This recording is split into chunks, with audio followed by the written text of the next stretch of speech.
Welcome to the first test academy. তোমাদের সামনে আজকে একটা খুবই গুরুত্বপূর্ণ ক্লাস, যেটা হচ্ছে যে কি আর্মি জিআই বা রিজনিং। আমাদের আজকে হচ্ছে তৃতীয় ক্লাস। এই তৃতীয় ক্লাসে আমি নিয়ে এসেছি যে স্যাম্পল পেপারগুলো অফিসিয়াল ভাবে দেওয়া হয়েছে, সেই পেপার থেকে বাংলাতে ট্রান্সলেট করে কিন্তু তোমাদের সামনে তুলে ধরছি। আজকে প্রতিদিনের মতোই কিন্তু আমাদের সপ্তাহে দুদিন করে জিআই ক্লাস বা রিজনিং ক্লাস পেয়ে যাচ্ছ, আর বাকি দিনগুলো ম্যাথের ক্লাস পাচ্ছ। তো আজকে আমাদের যে 10টা কোশ্চেন আছে, দুর্দান্ত খুব সুন্দরভাবে তোমাদেরকে বুঝিয়ে দেবো। আর দেখে নাও যে কিরকম টাইপের প্রশ্ন আছে। আজকে কিন্তু কিছু ইউনিক এবং কিছু অন্য রকমের প্রশ্ন আছে। তো অবশ্যই অবশ্যই প্রথম থেকে শেষ পর্যন্ত দেখে নাও, ঠিক আছে? চলো তাহলে প্রথম কোশ্চেন আমরা শুরু করি। অসাধারণ, আজকে হচ্ছে আমাদের এটা তৃতীয় ক্লাস। যারা ক্লাসগুলো দেখোনি তারা দেখে নাও। এটা হচ্ছে 3 নম্বর, এর আগে 2, 1 এবং 2 করা আছে। সেই ক্লাসগুলো প্লে লিস্টে গিয়ে দেখে নাও, সমস্ত কিন্তু আমাদের অফিসিয়াল পেপার। চলো তাহলে আমরা বলছি যে একটি নির্দিষ্ট সংকেতে আমাদের কি বলছে, নির্দিষ্ট সংকেত হিসেবে আমাদের এইটা কি বলে দিয়েছে, আমাদের বলেছে 5138, ঠিক আছে? আর কি বলে দিয়েছে, বলছে যে কি কে, এইটা বলে দিয়েছে আমাদের কি, এইটা বলে দিয়েছে আমাদের 3135। এইবার বলছে যে কি আমাদের তাহলে কে এর ভ্যালু কত হবে। দেখো এখানে পজিশন অনুসারে যদি যাই আমি, দেখো ই এর জায়গায় 5 5, এর জায়গায় 1, সি এর জায়গায় 3, আর এইচ এর জায়গায় 8। যদি আমরা এরকম ভাবে ধরি ব্যাপারটা, তাহলে এটা সমান এটা যাবে, এটা সমান এটা যাবে, এটার ক্ষেত্রে এটা যাবে এবং এটার ক্ষেত্রে এটা যাবে। বোঝা গেছে? তার মানে এখান থেকে আমরা কে এর ভ্যালু কত পেয়ে যাব, 3 পেয়ে যাব।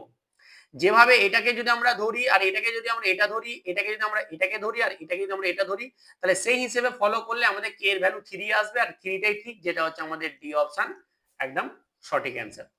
পরেরটা দেখো, বলছে উত্তর দিকে মুখ করে দাঁড়িয়ে থাকা 40 জন একটি সারিতে আইয়ুব বাম দিক থেকে 21তম স্থানে আছে, ডান দিক থেকে কততম হবে। আমরা এরকম গুলো কি করব, 40 থেকে যততম আছে বাদ দিব, প্লাস 1 করে দেবো।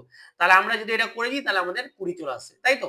এটা 19 আর 1 20, তাহলে 20তম স্থান হবে, যেটা হচ্ছে যে আমাদের বি অপশন একদম সঠিক। পরেরটা দেখো, বলছে নিচের দেওয়া সংখ্যাগুলি সারিটি দেখো এবং উত্তর দাও। বাম দিক থেকে দেওয়া আছে, ডান দিক থেকে এখানে দেওয়া আছে যে এখানে সব সংখ্যাই একক অঙ্কের, মানে একক অঙ্ক হিসেবে, ঠিক আছে, একটা একটা করে। প্রদত্ত সারিতে কতগুলো 5 আছে, দুর্দান্ত 5। চলো, এই হচ্ছে একটা, দুটো, 3, 4, 4টা আছে আমাদের এখানে। এইভাবে এইভাবে দাগ দিয়ে দিলাম, তাহলে আমরা বুঝতে পেরে গেছি। বা তোমরা কি করবে, গোল করে ঘিরে দিবে, যা করবে তোমাদের যেটা ভালো লাগবে। যে স্যার আমরা তো কম্পিউটারের পরীক্ষা তো গোল করে ঘুরতে পারবো না, তোমরা একটুখানি দেখে নিবে, ঠিক আছে?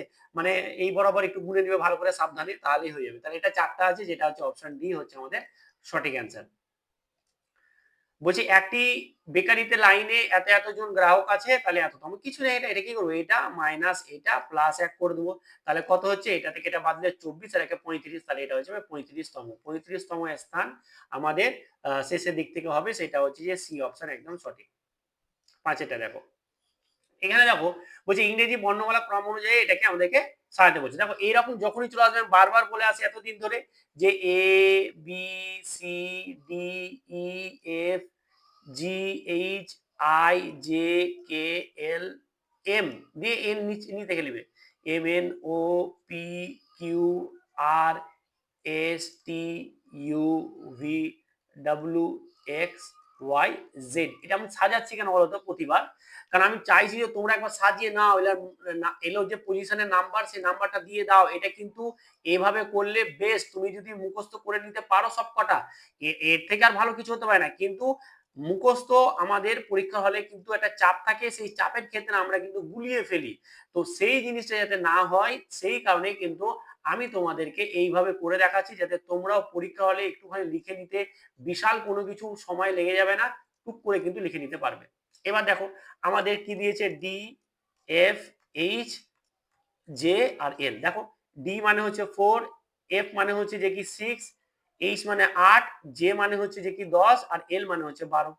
তাহলে দেখো আমাদের কত করে, 2 করে বাড়ছে, প্রত্যেকটাতে 2 2 2 করে বাড়ছে। তাহলে এখান থেকেও 2 বাড়বে, মানে 2 বাড়লে আমাদের এটা 14 হবে। তো 14 পজিশন কি আছে, এন আছে, 14 পজিশন এন আছে, এন অ্যান্সার হয়ে যাবে। বুঝতে পেরেছো তো? এইভাবে করলে তাড়াতাড়ি মনে হতে পারে যে কি স্যার আমি দেখে দেখে নিজে বুঝতে পারছিলাম যে হ্যাঁ এটা 4, এটা 6, এটা হচ্ছে যে কি আমাদের 8, এটা 10, এটা 12, দেখে বুঝতে পারছি, তবুও আমি লিখলাম। আর তোমাদের লেখা যাতে অভ্যাসটা হয়, তাহলে এটা হয়ে যাবে আমাদের এন, সি অপশন একদম সঠিক, এন হয়ে যাবে আমাদের অ্যান্সার। পরবর্তী দেখো, এইটা একটা ইউনিক টাইপের প্রশ্ন, এটা খুব সুন্দর একটা প্রশ্ন। দেখো ইফ হি ক্যান, ঠিক আছে, এটা কি লিখে দিয়েছে, এটা সমান সমান, এটাকে কিভাবে লেখা হচ্ছে, এইভাবে করবো আমরা, আরটি এন্ড পি এফ, আর পরে আবার he will come, he will come কিভাবে লেখা হচ্ছে যে পি এফ আইবি জিআর, ঠিক আছে, ওটা দাঁড়িয়ে আছে, এটা কিছু না। তো আমাদের এইটা বলতে চাইছে যে আমাদের এইভাবে যদি আমাদের হয়, তাহলে আমাদের বলতে চাইছে এটা আইবি না, এটা এলবি, ঠিক আছে, এলবি। তাহলে যদি আমাদের এইরকমই হয়, তাহলে আমাদেরকে বলে যে হি সমান কত হবে, হি এর মান কি হবে, দারুন দারুন। দেখো এইখানেও হি আছে, ভালো করে বোঝো, আর এইখানেও হি আছে, তাহলে যেটা এখানে দুটো আছে, এটাতেও আছে, এটাতেও আছে, ঠিক এক্স্যাক্টলি ভাবে এই দুটো তো থাকতে হবে, তবে সেটা হি এর ভ্যালু হয়ে যাবে, সেটা হি হয়ে যাবে। তাহলে দেখো এখানে কি কি আছে, দেখো এই পিএফ আর পিএফ এই দুটোই কিন্তু, এই দুটো আমাদের লাইনে আছে, এখানেও এই লাইনে আমাদের পিএফ আছে, এই লাইনেও পিএফ আছে, তার মানে এখানেও হি আছে, এখানেও হি আছে, তাহলে হি সমান সমান হয়ে যাবে পিএফ। এটা হচ্ছে একটা ইউনিক এবং খুব সুন্দর কিন্তু আমাদের একটা প্রশ্ন, ঠিক আছে, এটা কিন্তু খুব সুন্দর একটা প্রশ্ন, যেটা হচ্ছে যে কি আমাদের পিএফ অ্যান্সার হয়ে যাবে, যেটা হচ্ছে বি অপশন একদম সঠিক, দুর্দান্ত।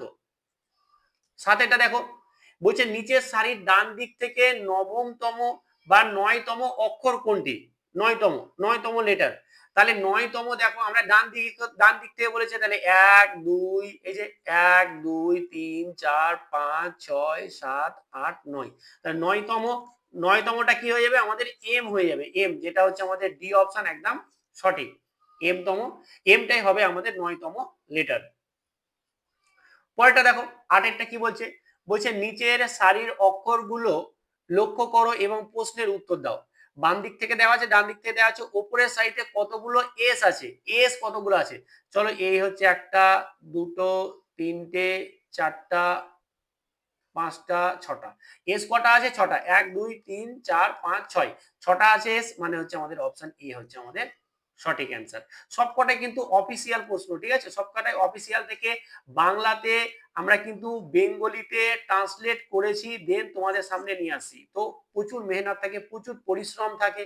তো তোমাদের দায়িত্ব কি, তোমাদের দায়িত্ব ক্লাসটা বাড়িতে বসে ভালোভাবে দেখা, আর একটুখানি কমেন্ট করে দেওয়া, ঠিক আছে, একটুখানি কি করে দেওয়া, একটুখানি শেয়ার করে দেওয়া বন্ধুদের মধ্যে, এবং আমাদের যে ফ্যামিলি আছে সেই ফ্যামিলিতে আরো তো মেম্বারদেরকে জোড়াতে হবে, তাই না, এত সুন্দর সুন্দর কন্টেন্ট আমি তোমাদেরকে দিচ্ছি, আরো যারা পয়সা দিয়ে পড়তে পায় না, যারা অনেকেই আছে এরকম, যারা পয়সার অভাবে ঠিকঠাক করে গাইডেন্স পায় না, পড়াশোনা পায় না, ঠিকঠাক করে ক্লাস পায় না, তো তাদের সামনে যে তুলে দিবে তুমি, এটা কে দিবে, আমি কতদূর পারবো, এবার আমার যেটুকু করা আমি সেটুকুটা করছি, তোমাদের দায়িত্বটা কি একটুখানি শেয়ার করে দেওয়া সবার মধ্যে, আজকে একটুখানি সবাই এই ক্লাসটা, প্রত্যেকের গ্রুপ আছে, প্রত্যেকের যে হোয়াটসঅ্যাপ স্ট্যাটাস আছে, সেইখানে সবাই একটুখানি এটা কিন্তু শেয়ার করে দিবে, এটা তোমাদের দায়িত্ব, আশা করি তোমরা শেয়ার করবে, বুঝে গেছে তো। তো এই ছিল আমাদের 8 নম্বর প্রশ্ন। আমরা চলো নেক্সট প্রশ্নটা দেখি। নেক্সট প্রশ্ন বলছে যে ইংরেজি অভিধান বা ডিকশনারি অনুযায়ী শব্দগুলোকে সঠিক ক্রমে সাজালে কোন বিকল্পটি সঠিক হবে, বাহ খুব সুন্দর। মানে ধরো ডিকশনারি যদি আমরা বই খুলি, তাহলে সেই বই খোলার সময় আমাদের প্রথমে আসবে এ লেটার, তারপরে বি লেটার, তারপরে সি লেটার, এরকম করে একদম জেড পর্যন্ত যাবে। তো আমরা যদি ডিকশনারিটা খুলি, তাহলে আমাদের এখানে এগুলোর মধ্যে কোনটা আগে পড়বে, তারপরে কোনটা পড়বে, তারপরে কোনটা পড়বে, তারপরে কোনটা পড়বে, এইভাবে সাজাতে বলেছে। তাহলে আমরা এইগুলো করার জন্য আমরা প্রথম লেটারটাকে দেখবো, প্রথম লেটার কি আছে, বি, তাহলে বি, দেখো বি আছে, কিউ আছে, এফ আছে, ডাব্লিউ আছে, তাহলে আমাদের বি আগে আসবে, মানে 4 নম্বরটা আগে পাবো, ঠিক আছে। তো 4 নম্বরটা এখানে দেখো একটা অপশন আছে যেটা সি, 4 নম্বরে একটাই আছে, এগুলোতে নাই, তো এগুলো আর হবেই না, এগুলো হবেই না। প্রথমে আমাদের 4 নম্বরটা আসবে যখন আমরা ডিকশনারি খুলবো, তো আমাদের এটাই হয়ে যাবে অ্যান্সার, দেখা দরকারই নেই, আমাদের সি অ্যান্সার হবে, পরেরটা আমাদের 2 নম্বর হবে, পরেরটা তারপরে 3 নম্বরটা পাবো, তারপরটা লাস্টে যেটা পাবো সেটা 1 নম্বরেরটা পাবো, বোঝা গেছে তো। এই ছিল পরবর্তী প্রশ্ন, দেখো অত্যন্ত সুন্দর। এই দেখো একটা প্রশ্ন পেয়েছি, যেটা হচ্ছে তোমাদেরকে আমি কমেন্ট করতে দেবো, যে কি এটা অ্যান্সার করবে। দেখো এর আগে যে প্রবলেমটা করলাম, এই যে প্রবলেম, এই problem same to same problem. তো এই প্রবলেমটা কি করবে, তোমরা কমেন্ট করে এটার অ্যান্সারটা অবশ্যই তোমরা জানাবে, যে এটার অ্যান্সার কি হবে, এটার অ্যান্সার কি হবে তোমরা অবশ্যই কমেন্ট করে জানাবে। তো এই ছিল আমাদের আজকের ক্লাস, এবং ক্লাসটা কেমন লাগলো এটাও তোমরা একটু কমেন্ট করে জানাবে। আর প্রত্যেককে বলছি যে এই যে সুন্দর সুন্দর ক্লাসগুলো কন্ডাক্ট করতে, তৈরি করতে, বাংলাতে ট্রান্সলেট করতে, ইংলিশ বা হিন্দি থেকে আমাদের কিন্তু প্রচুর পরিশ্রম লাগে। তো তোমরা এত সহজভাবে সমস্ত কিছু পেয়ে পেয়ে যাচ্ছ, তো তোমাদের একটু কর্তব্য আছে, সেই কর্তব্যটা হচ্ছে একটু কমেন্ট করে দেওয়া, একটু শেয়ার করে দেওয়া, একটু সাবস্ক্রাইব করে নেওয়া যদি ভালো লাগে, এবং অবশ্যই অবশ্যই লাইক করে দেওয়া। তো এতটুকু আশা করি তোমরা করবে। এই ছিল আমাদের ক্লাস। আর উত্তরটা সবাই প্রত্যেকে অবশ্যই অবশ্যই কমেন্ট করে জানাবে। ভালো থেকো, ভালোভাবে পড়াশোনা করো, দুর্দান্তভাবে পড়াশোনার কিছুটা দিন আছে, এই কয়েকটা দিন পড়াশোনা করলে তোমার লাইফ, তোমার ফ্যামিলির লাইফ কিন্তু পুরোপুরি পাল্টে যাবে, পুরো চেঞ্জ হয়ে যাবে। সেটুকুটা জাস্ট আর কিছুদিন না, আর মাত্র 1.5 মাস মতো পড়াশোনা করাও, জীবনে এইরকম ভাবে কষ্টের পড়া তোমাকে পড়তে হবে না। লাস্ট পড়াশোনা জীবনের বলে এই হিসেবে পড়াশোনাটা করো না। কেনই বা খাটবে না, কেনই বা পরিশ্রম করবে না, বাড়িতে বসে বসে করতে পারছো, আবার কি এর থেকে আর কি ভালো আছে, তাই না? একটু কষ্ট করে নাও, পারবে, তুমিও পারবে। ঠিক আছে, চলো আজকে এখানেই। Thank you so much.